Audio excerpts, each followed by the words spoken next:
नमस्कार। अब वंदे भारत और तेजस एक्सप्रेस में भी फ्री यात्रा कर सकेंगे सरकारी कर्मचारी, केंद्र सरकार ने दी मंजूरी। डीओपीटी ने मंगलवार को जारी किए गए एक आदेश में कहा कि कार्मिक और प्रशिक्षण विभाग ने व्यय विभाग के परामर्श से इस मामले को जांचने और परखने के बाद ये फैसला लिया है कि सरकारी कर्मचारियों की पात्रता के अनुसार एलटीसी के तहत तेजस एक्सप्रेस, वंदे भारत एक्सप्रेस और हमसफर एक्सप्रेस ट्रेनों में भी यात्रा करने की अनुमति होगी। Department of personal and training का ये आप ऑफिस मेमोरेंडम देख सकते हैं। इसमें पूरा एक तरीके से बायोडाटा दिया गया है कि किस तरीके से अब सरकारी जो कर्मचारी जो सेंट्रल गवर्नमेंट के अंडर आते हैं उनको तेजस एक्सप्रेस, वंदे भारत एक्सप्रेस और हमसफर एक्सप्रेस में एलटीसी के तहत फ्री यात्रा करने की अनुमति मिल गई है। प्रधानमंत्री मोदी के नेतृत्व वाली एनडीए सरकार ने देश के करोड़ों सरकारी कर्मचारियों के लिए एक बड़े तोहफे का ऐलान कर दिया है। केंद्र ने अपने कर्मचारियों को अवकाश यात्रा रियायत के तहत अब वंदे भारत एक्सप्रेस और तेजस एक्सप्रेस से यात्रा करने की अनुमति दे दी है।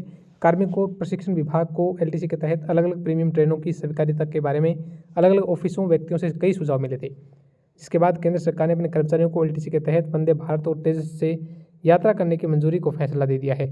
डीओपीटी ने मंगलवार को जारी किए गए एक आदेश में कार्मिक और प्रशिक्षण विभाग ने व्यय विभाग के परामर्श से इस मामले को जांचने और परखने के बाद ये फैसला लिया है कि सरकारी कर्मचारियों की पात्रता के अनुसार एलटीसी के तहत तेजस एक्सप्रेस, वंदे भारत एक्सप्रेस और हमसफर एक्सप्रेस ट्रेनों में भी यात्रा करने की अनुमति होगी। बताते चलें कि इस फैसले से पहले केंद्र सरकार ने कर्मचारियों को एलटीसी के तहत राजधानी एक्सप्रेस, ताप्ती एक्सप्रेस और दुरंतो एक्सप्रेस जैसी प्रीमियम ट्रेनों में एलटीसी के तहत यात्रा करने की अनुमति थी। एक्चुअल में क्या होता है कि लीव ट्रेवल कंसेशन के तहत केंद्र सरकार के पात्र कर्मचारियों को इस सुविधा का लाभ उठाने पर पेड लीव के अलावा उनके द्वारा अन्य यात्राओं के लिए टिकट भी दिए जाते हैं।